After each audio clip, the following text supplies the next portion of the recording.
한양에서 가장 부유한 상인 박만석은 전국의 상권을 장악한 대상인이었습니다. 박만석의 재산은 셀 수 없을 정도였고 박만석의 저택은 궁궐처럼 화려했습니다. 하지만 박만석은 임종을 앞두고 이상한 유언을 남겼습니다. 박만석은 아들을 불러 말했습니다. 내가 죽거든 내 금고를 절대 열지 마라. 정확히 100년 후에 열어라. 그 전에 열면 가문이 멸망할 것이다. 그리고 금고는 절대로 이 저택의 사랑채에서 옮기지 마라. 금고를 옮기면 모든 것이 끝난다. 진정한 상인은 100년을 내다보는 인내심을 가져야 한다. 아들은 어리둥절했지만 아버지의 유언을 따르기로 했습니다. 박만석이 세상을 떠난 후 이상한 일이 벌어지기 시작했습니다. 박만석이 운영하던 상단들이 하나둘씩 망하기 시작했습니다. 거래처들이 갑자기 계약을 파기했고 상품을 실은 배들이 침몰했으며 창고에 화재가 발생했습니다. 박만석의 아들은 재산을 지키려 애썼지만 운이 따르지 않았습니다. 불과 10년 만에 박씨 가문의 재산은 반으로 줄어들었습니다. 주변 사람들이 금고를 열어보라고 권했지만 박만석의 아들은 아버지의 유언을 굳게 지켰습니다. 아버지께서 100년을 기다리라 하셨다. 분명 이유가 있을 것이다.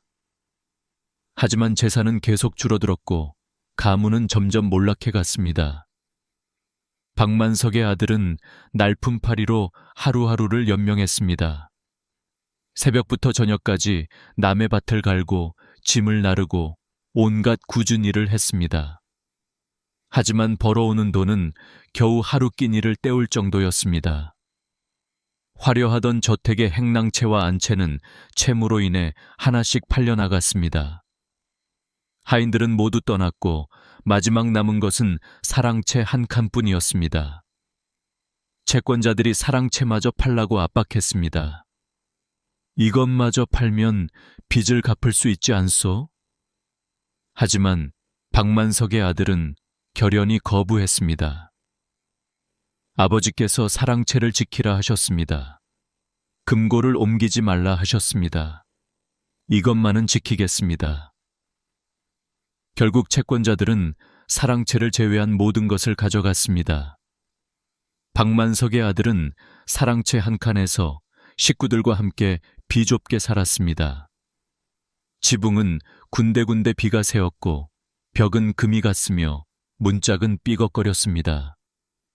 지붕을 수리할 돈조차 없어서 비가 오면 방 안에 물동이를 여러 개 놓아야 했습니다.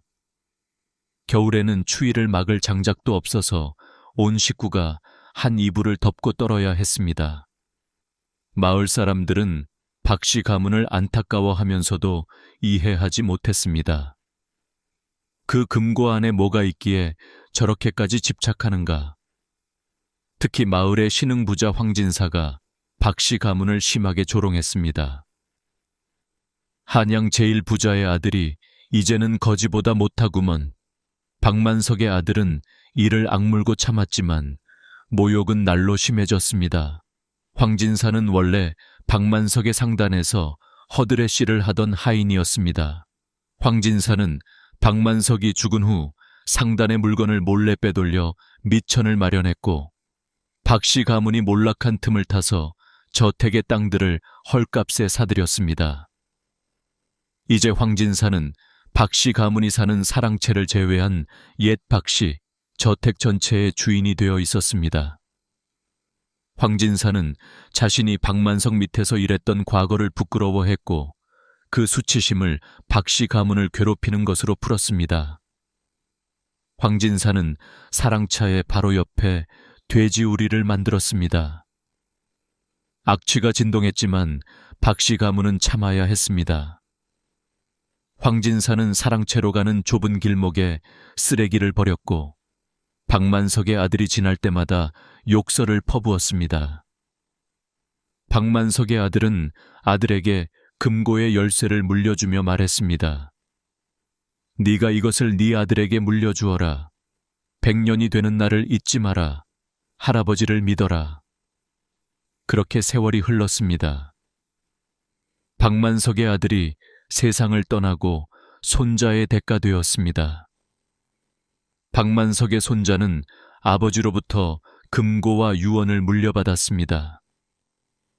할아버지께서 남기신 금고는 100년 후에 열어야 한다. 절대 사랑채를 떠나서는 안 된다. 손자는 고개를 끄덕였습니다. 하지만 박씨 가문의 상황은 더욱 악화되었습니다. 손자는 아버지보다 더 극심한 가난 속에서 살아야 했습니다. 박만석의 손자는 장터에서 물건을 팔아 생계를 유지했습니다. 하지만 팔 물건도 없어서 자신의 옷가지마저 내다 팔았습니다. 겨울에는 얇은 옷 한 벌로 추위를 견뎌야 했습니다. 손자의 아내는 바느질품을 팔아 보태려 했지만 그것도 넉넉하지 않았습니다. 어느 날 손자의 아내가 눈물을 흘리며 말했습니다. 영감, 이 사랑채라도 팔고 작은 오두막으로 이사가면 안 되겠습니까? 아이들이 배고파 울고 있습니다. 하지만 손자는 고개를 저었습니다. 안 됩니다. 금고를 옮기면 모든 것이 끝난다고 하셨습니다. 조금만 더 참읍시다. 아내는 한숨을 쉬었지만 더 이상 말하지 않았습니다. 황진사의 괴롭힘은 손자대에도 계속되었습니다. 황진사는 사랑채 주변에 높은 담을 쌓았습니다. 담은 사랑채보다 높아서 햇빛을 완전히 막았습니다. 사랑채는 한낮에도 어두웠고 습기가 차서 벽에는 곰팡이가 생겼습니다. 박만석의 손자는 황진사를 찾아가 애원했습니다. 황진사 나으리, 제발 그 담만이라도 낮춰주십시오. 식구들이 병으로 죽어가고 있습니다. 하지만 황진사는 코웃음을 쳤습니다. 그것이 나와 무슨 상관이요? 담은 내 땅에 내가 세운 것이요. 싫으면 그 사랑채를 나한테 팔고 나가시오. 박만석의 손자는 모욕을 참으며 돌아왔습니다. 금고 앞에 앉아 밤새 기도했습니다. 할아버지, 제가 유언을 지키고 있습니다. 부디 헛되지 않게 해주십시오. 황진사는 매달 사랑채로 찾아와 괴롭혔습니다. 박씨네, 이제 그 쓸데없는 금고나 열어보시오. 어차피 안에 먼지밖에 없을 텐데. 황진사는 일부러 큰 소리로 웃었습니다. 한양 제일 부자가 남긴 유산이 빈 금고라니 참으로 가소롭구려. 박만석의 손자는 모욕을 참으며 말했습니다. 저희 할아버지께서는 100년 후에 열라고 하셨습니다. 아직 시간이 되지 않았습니다. 황진사는 더욱 비웃었습니다. 100년이라 그때까지 살아있기나 하겠소? 하루하루 굶어 죽을 지경인데. 황진사의 조롱은 끝이 없었지만 박만석의 손자는 묵묵히 참았습니다. 손자는 아들에게 금고와 유언을 물려주며 말했습니다. 내 아들이 장성하면 이것을 물려주어라. 100년이 되는 날을 기억해라. 세월이 흘러 박만석의 증손자 박진구의 대가되었습니다. 박진구는 19살의 청년이었습니다. 박진구는 할아버지로부터 금고의 열쇠와 유언을 물려받았습니다. 진구야, 네가 20살이 되는 3월 보름이 바로 증조 할아버지께서 돌아가신 지 100년이 되는 날이다. 그날까지 반드시 금고를 지켜라. 그리고 사랑채를 절대 떠나지 마라. 할아버지는 눈물을 흘리며 말했습니다. 우리 가문이 100년 동안 견뎌온 고통이 헛되지 않을 것이다. 증조 할아버지를 믿어라. 박진구는 고개를 끄덕였습니다. 하지만 박진구의 마음은 무거웠습니다. 100년 동안 이어진 가난과 모욕을 생각하면 두려움이 밀려왔습니다. 박진구가 살고 있는 사랑채는 이제 거의 폐가 수준이었습니다. 지붕은 절반이 무너졌고 벽은 곳곳이 허물어졌으며 문은 제대로 닫히지도 않았습니다. 비가 오면 방 안 여기저기에서 물이 새들어왔고 바람이 불면 집이 흔들렸습니다. 박진구는 날품팔이로 하루하루를 연명했습니다. 새벽부터 저녁까지 남의 밭을 갈고 짐을 나르고 온갖 굳은 일을 했습니다. 하지만 벌어오는 돈은 하루 낀 일을 때우기에도 부족했습니다. 박진구는 종종 굶어야 했고 추운 겨울에는 얇은 누더기 옷 한 벌로 추위를 견뎌야 했습니다. 황진사의 괴롭힘은 박진구대에 이르러 절정에 달했습니다. 황진사는 이제 늙었지만 여전히 박씨 가문을 괴롭히는 것을 낙으로 삼았습니다. 황진사는 사랑채로 가는 유일한 우물을 막아버렸습니다. 이 우물은 내 땅에 있으니 내 것이다. 박씨네는 물을 기를 수 없다. 박진구는 산 너머 가을까지 가서 물을 길어와야 했습니다. 왕복 한 시즌이 걸리는 먼 길이었습니다. 박진구는 하루에 몇 번씩 그 길을 오가며 물을 날랐습니다. 어깨가 까지고 손에 물집이 잡혔지만 박진구는 참았습니다. 어느 날 황진사의 하인들이 박진구가 길어온 물동이를 일부러 엎어버렸습니다. 아이고, 실수했네. 하인들은 비웃으며 가버렸습니다. 박진구는 그 자리에 주저앉아 울었습니다. 몇 시간에 걸쳐 길어온 물이 땅에 스며들고 있었습니다. 마을의 정씨 할멈이 박진구를 발견하고 달려왔습니다. 진구야, 어서 일어나라. 할멈이 우리 집 물을 주마. 정씨 할멈은 박진구를 일으켜 세웠습니다. 정씨 할멈은 박만석이 살아있을 때 박씨 가문에게 큰 도움을 받은 적이 있었습니다. 정씨 할멈의 아들이 병들었을 때 박만석이 명의를 불러 치료해준 덕분에 살아났던 것입니다. 정씨 할멈은 그 은혜를 잊지 않고 박진구를 도왔습니다. 진구야, 조금만 더 참아라. 100년이 거의 다 되지 않았느냐. 박진구는 고개를 끄덕이며 눈물을 닦았습니다. 박진구의 친구 강덕보도 박진구를 도왔습니다. 강덕보의 집안도 넉넉하지 않았지만 강덕보는 자신의 밥을 덜어 박진구에게 나눠주었습니다. 진구야, 이것이라도 먹어라. 강덕보는 박진구가 거절할까봐 억지로 밥을 쥐어주고 도망쳤습니다. 박진구는 강덕보의 뒷모습을 보며 눈물을 흘렸습니다. 박진구가 장터에 나가면 사람들은 손가락질했습니다. 저 사람이 옛날 한양 제일 부자 박만석의 후손이라던데. 믿기지 않네. 저렇게 남루한 옷을 입고 있으니. 박진구는 그 모욕을 온몸으로 견뎌야 했습니다. 밤마다 박진구는 금고 앞에 앉아 증조 할아버지께 기도했습니다. 증조 할아버지, 제가 100년의 유언을 지킬 수 있을까요? 어느 날 황진사가 사랑채로 찾아왔습니다. 황진사는 강요한 미소를 지으며 말했습니다. 박진구, 네가 20살이 되는 3월 보름이 100년이 되는 날이라며 이제 2달밖에 안 남았구나.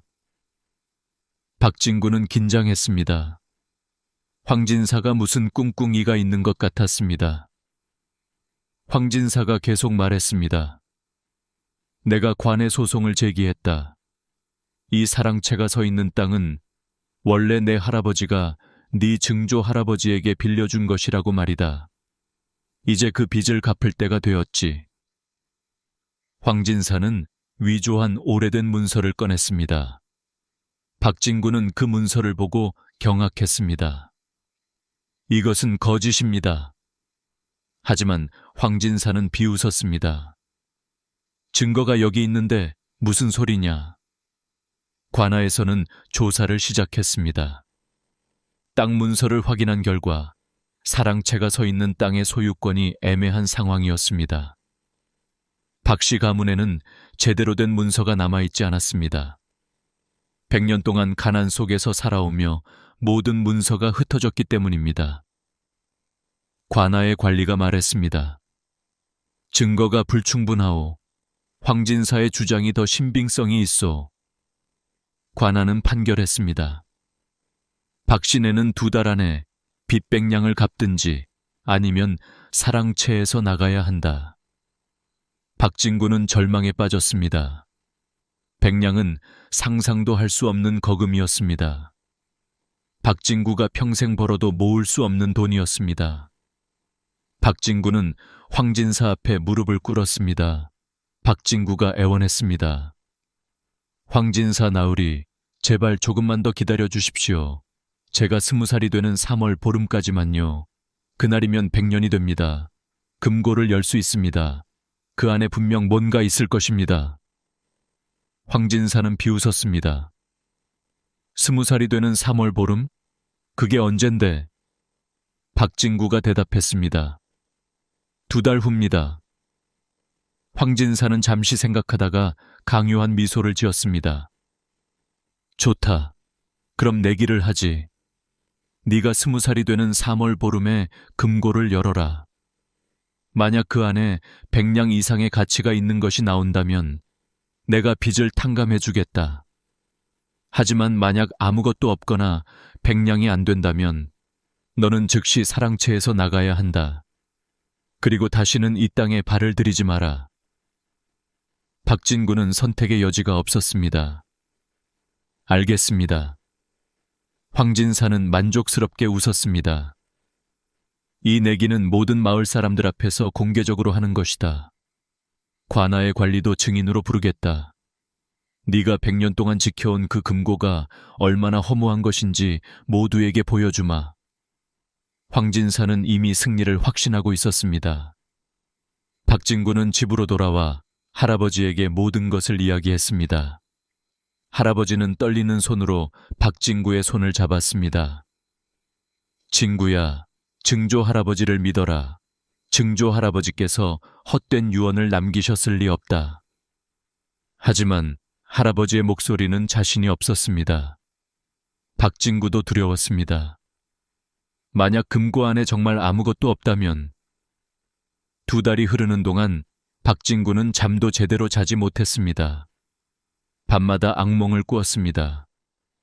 금고를 여는 꿈, 그 안이 텅 비어 있는 꿈, 황진사가 비웃는 꿈, 할아버지가 우는 꿈. 박진구는 날이 갈수록 초췌해졌습니다. 강덕보가 걱정하며 말했습니다. 진구야, 너무 걱정하지 마라. 내 증조 할아버지께서는 한양 제일의 지혜로운 상인이셨다. 분명 뭔가 계획이 있으실 거야. 정씨 할멈도 박진구를 격려했습니다. 진구야, 할멈은 너를 믿는다. 100년의 인내가 헛되지 않을 것이다. 하지만 박진구의 불안은 가시지 않았습니다. 마을 사람들도 수군거렸습니다. 과연 그 금고 안에 뭐가 있을까? 100년 동안 빈 금고를 지켰다면 참으로 허무한 일이지. 박진구는 필사적으로 돈을 벌려고 했습니다. 하루에 서너 곳에 일을 하며 뛰어다녔습니다. 새벽부터 밤까지 쉬지 않고 일했습니다. 하지만 2달 동안 모은 돈은 고작 10냥이었습니다. 100냥에는 턱없이 부족했습니다. 박진구는 절망했습니다. 이렇게 가다가는 금고 안에 뭐가 있든 없든 집을 잃게 될 것이다. 강덕보가 자신의 집안에서 돈을 가져왔습니다. 진구야, 이것이라도 보태라. 5냥이었습니다. 정씨 할멈도 1냥을 건넸습니다. 진구야, 할멈이 가진 건 없지만 이것이라도. 박진구는 감격했지만 여전히 턱없이 부족했습니다. 박진구는 밤마다 금고 앞에 앉아 기도했습니다. 증조 할아버지, 제발 저희를 버리지 마십시오. 드디어 박진구가 20살이 되는 3월 보름이 다가왔습니다. 그날 아침, 박진구는 새벽부터 일어나 사랑채를 깨끗이 청소했습니다. 먼지에 덮인 금고도 정성껏 닦았습니다. 100년 동안 한 번도 열리지 않은 금고는 묵직하고 견고해 보였습니다. 박진구는 대대로 물려받은 열쇠를 꺼내 손에 꼭 쥐었습니다. 열쇠는 오래되어 녹이 세울었지만 여전히 단단했습니다. 할아버지도 침상에서 일어나 사랑채로 나왔습니다. 진구야, 오늘이구나. 박진구는 고개를 끄덕였습니다.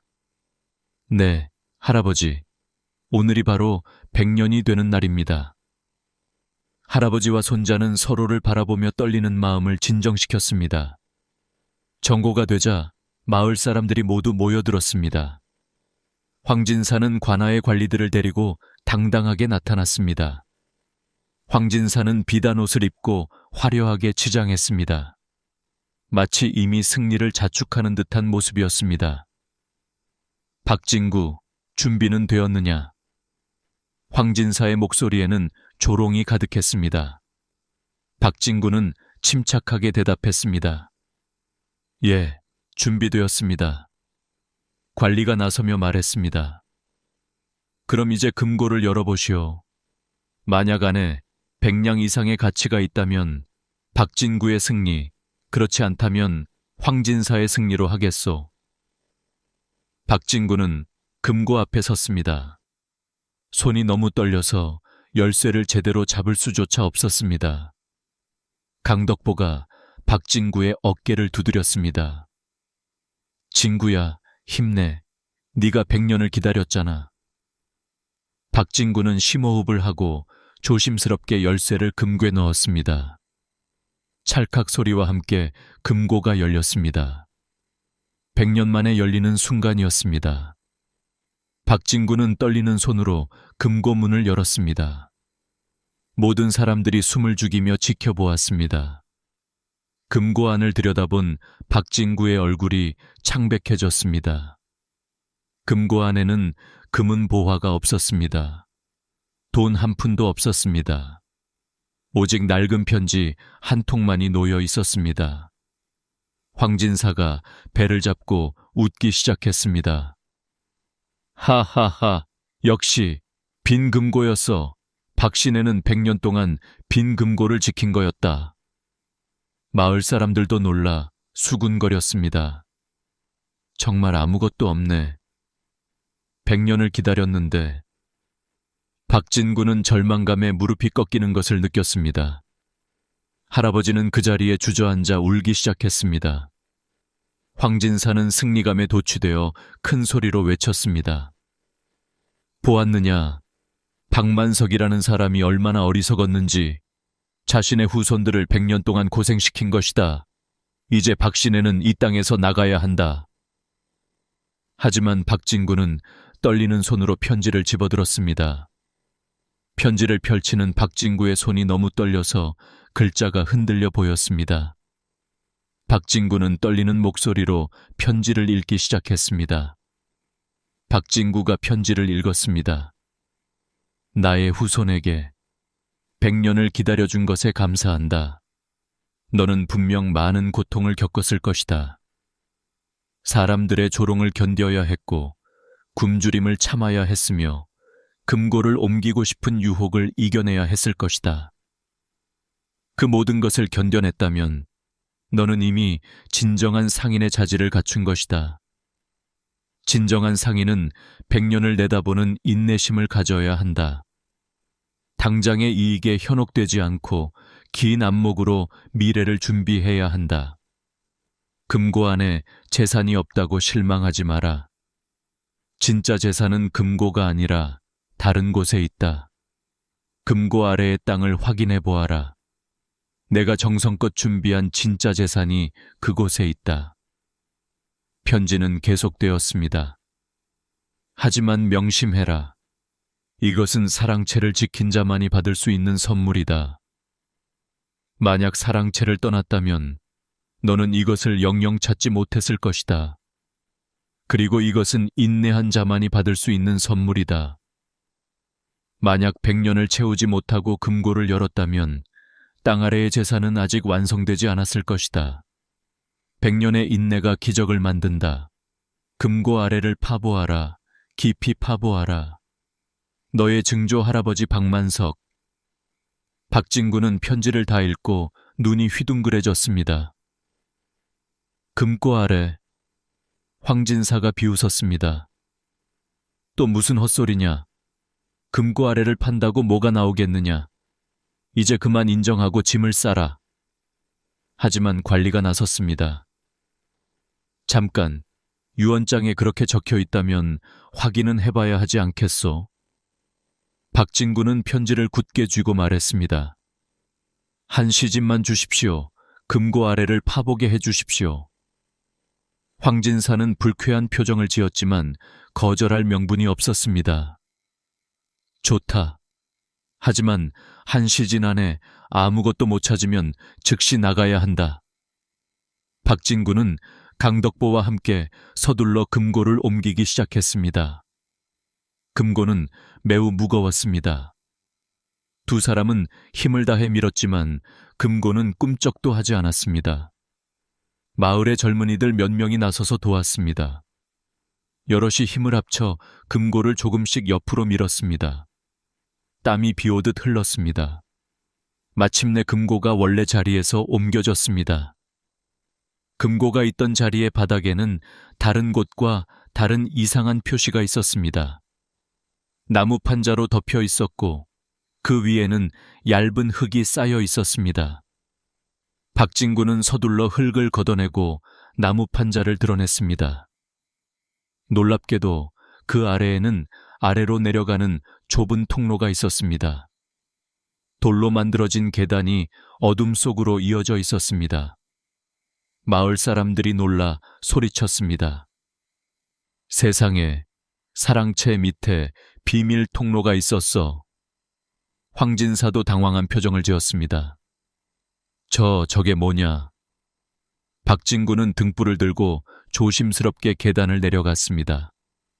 강덕보와 관리도 함께 따라갔습니다. 계단은 생각보다 깊었습니다. 한참을 내려가자 넓은 지하 동굴이 나타났습니다. 동굴은 천장이 높고 공기가 시원했습니다. 어디선가 물 흐르는 소리가 들렸습니다. 박진구가 등불을 들어 동굴 안을 비추는 순간 박진구는 믿을 수 없는 광경을 목격했습니다. 동굴 안에는 수없이 많은 인삼들이 자라고 있었습니다. 그것도 보통 인삼이 아니었습니다. 뿌리가 사람 팔뚝만 하고 형상도 완벽한 사람 모양을 하고 있었습니다. 잎은 짙은 녹색으로 윤기가 흘렀고 줄기는 굵고 튼튼했습니다. 박진구는 입을 다물지 못했습니다. 이것은 강덕보가 가까이 다가가 인삼을 살펴보더니 경악하며 외쳤습니다. 진구야, 이것은 백년삼이다. 백년 묵은 산삼이야. 한 뿌리만 팔아도 천냥은 받을 수 있는 보물이다. 관리도 눈이 휘둥그레졌습니다. 이렇게 많은 백년삼이라니. 동굴에는 적어도 200개가 넘는 백년삼이 자라고 있었습니다. 박진구는 무릎을 꿇고 눈물을 흘렸습니다. 증조 할아버지, 정말 계셨습니다. 박진구는 인삼 옆에서 또 다른 편지를 발견했습니다. 떨리는 손으로 편지를 펼쳤습니다. 나의 후손에게 내가 살아있을 때 최고급 산삼 씨앗들을 구해 이곳에 심었다. 이 동굴은 지하수가 흐르고 온도가 일정하며 습도도 적절하여 인삼이 자라기에 최적의 장소다. 100년이 지나면 이 인삼들은 백년삼이 되어 헤아릴 수 없는 가치를 지니게 될 것이다. 이것이 진짜 재산이다. 하지만 이것은 단순한 재산이 아니다. 이것은 너에게 주는 교훈이다. 진정한 상인은 씨앗을 심듯이 미래를 준비한다. 당장의 열매를 따먹지 않고 100년 후의 수확을 기다릴 줄 안다. 편지의 마지막 부분이었습니다. 너희가 100년을 참았기에 이 보물을 받을 자격이 있다. 사랑채를 끝까지 지켜줘서 고맙다. 이제 이 인삼들을 팔아 가문을 다시 일으켜라. 하지만 명심해라. 이 재산을 한꺼번에 써버리지 마라. 일부는 팔고 일부는 남겨두어라. 그리고 새로운 씨앗을 다시 심어라. 그것이 진정한 상인의 길이다. 100년의 인내를 잊지 마라. 너의 증조 할아버지 박만석. 박진구는 편지를 읽고 오열했습니다. 100년 동안 겪었던 모든 고통, 모든 모욕, 모든 절망이 주마등처럼 스쳐갔습니다. 그리고 그 모든 것이 헛되지 않았다는 것을 깨달았습니다. 강덕보가 박진구의 어깨를 두드렸습니다. 진구야, 축하한다. 네가 해냈어. 박진구는 큰 백년삼 하나를 조심스럽게 캐서 들고 위로 올라갔습니다. 계단을 올라가는 동안 박진구의 가슴은 뛰었습니다. 지상으로 나온 박진구를 마을 사람들이 기다리고 있었습니다. 황진사는 불안한 표정으로 박진구를 바라보고 있었습니다. 박진구가 들고 온 것을 본 순간 황진사의 얼굴이 새하얗게 질렸습니다. 저것은... 마을 사람들이 놀라 소리쳤습니다. 저것은 백년삼이다. 엄청난 보물이야. 관리가 나서서 인삼을 자세히 살펴보았습니다. 이것은 틀림없는 백년삼입니다. 형상도 완벽하고 크기도 엄청납니다. 이 한 뿌리만 해도 1000냥은 받을 수 있을 것입니다. 황진사는 말을 잃었습니다. 박진구는 황진사 앞에 인삼을 내밀며 침착하게 말했습니다. 황진사 나으리, 이것으로 100냥은 충분히 되지 않습니까? 황진사는 대답하지 못했습니다. 박진구가 계속 말했습니다. 그리고 지하에는 이런 인삼이 200개가 넘게 있습니다. 마을 사람들이 환호하기 시작했습니다. 박신혜가 다시 일어섰다.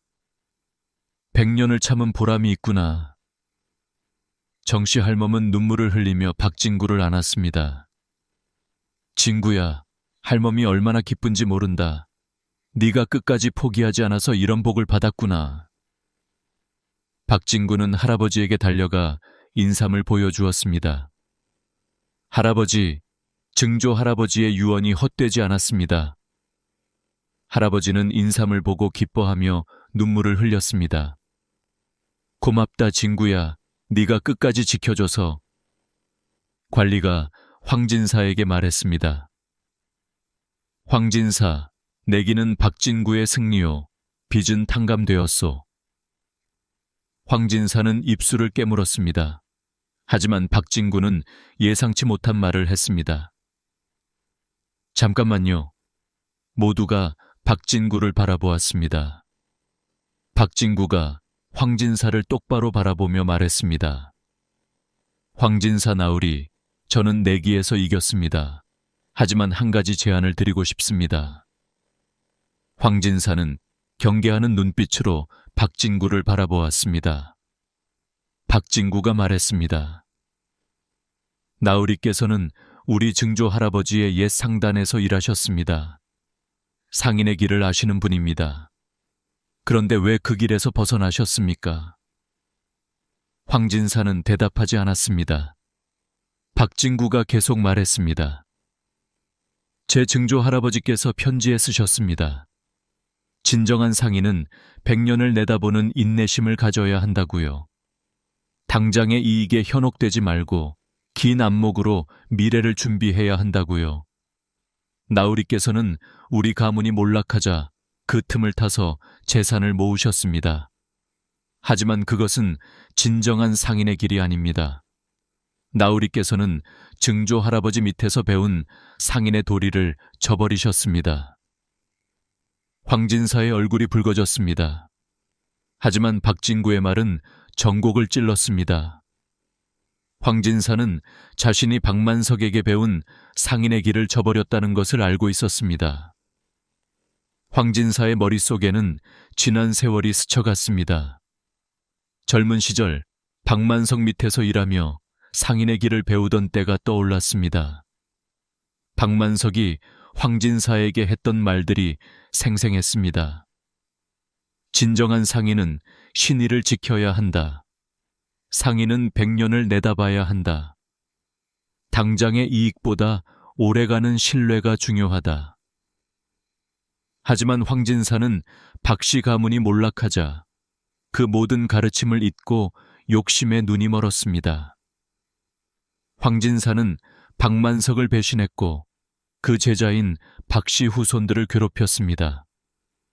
황진사는 자신이 얼마나 잘못된 길을 걸어왔는지 깨달았습니다. 박진구가 제안했습니다.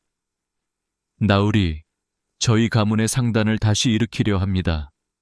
나으리께서 우리와 함께 하시지 않겠습니까? 나으리께서는 이미 상인으로서의 경험이 있으시니 그 경험을 올바른 길에 쓰신다면 우리 모두에게 이로울 것입니다. 하지만 조건이 있습니다. 나으리께서는 진심으로 뉘우치셔야 합니다. 황진사는 잠시 침묵했습니다. 그리고 천천히 박진구 앞에 무릎을 꿇었습니다. 박진구 도련님, 제가 정말 잘못했습니다. 황진사의 목소리는 떨렸습니다. 저는 박만석 대감님의 은혜를 배신했습니다. 대감님께서는 아무것도 모르는 저를 상단에 받아주셨고 상인의 길을 가르쳐 주셨습니다. 하지만 저는 그 은혜를 잊고 대감님의 후손들을 괴롭혔습니다. 저는 정말 악한 사람이었습니다. 황진사는 땅에 이마를 대고 큰 절을 올렸습니다. 마을 사람들은 숨을 죽이고 그 광경을 지켜보았습니다. 황진사가 계속 말했습니다. 저는 당장의 이익만 쫓았습니다. 100년을 내다보지 못했습니다. 도련님께서는 100년을 참으셨습니다. 그것이 진정한 상인의 자질입니다. 황진사가 고개를 들고 박진구를 바라보았습니다. 도련님께서 저 같은 자에게 기회를 주신다면 저는 진심으로 뉘우치고 올바른 길을 걷겠습니다. 제가 가진 모든 재산과 경험을 도련님의 상단을 위해 쓰겠습니다. 그것이 박만석 대감님께 속죄하는 길이라고 생각합니다. 황진사의 말에는 진심이 담겨 있었습니다. 박진구는 황진사를 일으켜 세우며 말했습니다. 황진사 나으리, 일어나십시오. 사람은 누구나 실수를 합니다. 중요한 것은 뉘우치고 새롭게 시작하는 것입니다. 박진구는 황진사의 손을 잡았습니다. 우리 함께 박씨 상단을 다시 일으킵시다. 나으리의 경험과 저의 의지를 합친다면 분명 성공할 수 있을 것입니다. 그리고 이번에는 증조 할아버지의 가르침대로 100년을 내다보는 상단을 만듭시다. 황진사는 감격하여 눈물을 흘렸습니다. 고맙습니다, 도련님. 정말 고맙습니다. 저는 평생 이 은혜를 잊지 않겠습니다. 그리고 박만석 대감님의 가르침을 다시 배우겠습니다. 마을 사람들이 환호하기 시작했습니다. 박진구 도련님은 정말 대단하시다. 원수까지 용서하시다니. 관리도 감탄하며 말했습니다. 박진구, 그대는 증조 할아버지의 가르침을 제대로 이해한 것 같소. 진정한 상인은 원한을 품지 않고 미래를 향해 나아가는 법이요. 정씨 할멈이 박진구에게 다가와 말했습니다. 진구야, 네가 정말 자랑스럽다. 100년의 고통이 너를 이렇게 훌륭한 사람으로 만들었구나. 박진구는 겸손하게 고개를 숙였습니다. 할머니, 저는 다만 증조 할아버지의 가르침을 따랐을 뿐입니다. 그날 밤 박진구는 증조 할아버지의 편지를 다시 읽었습니다. 이제 그 의미가 완전히 이해되었습니다. 증조 할아버지는 단순히 재산을 물려주려 한 것이 아니었습니다.